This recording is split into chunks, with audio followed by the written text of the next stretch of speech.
What's up, guys? Check out this flexible LED screen. So it's an LED screen that could broadcast any lights that you want, any design. So right now it has Mario riding Yoshi, and it comes with adhesives in case you want to put this down somewhere, attach it somewhere. It comes with these hooks in case you want to just hang it.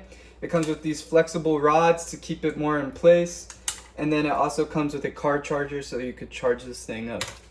And the way you could change the image is by downloading the app. The app is called Spot LED, and when you open it up, you connect it with Bluetooth, and then you can go ahead and edit the screen. You could draw your own design, you could input designs, whatever you want to do, and then you just click this play button, and you can see my design Hi is popping up right there.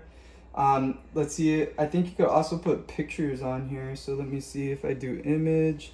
Select from photo album, allow access to photos.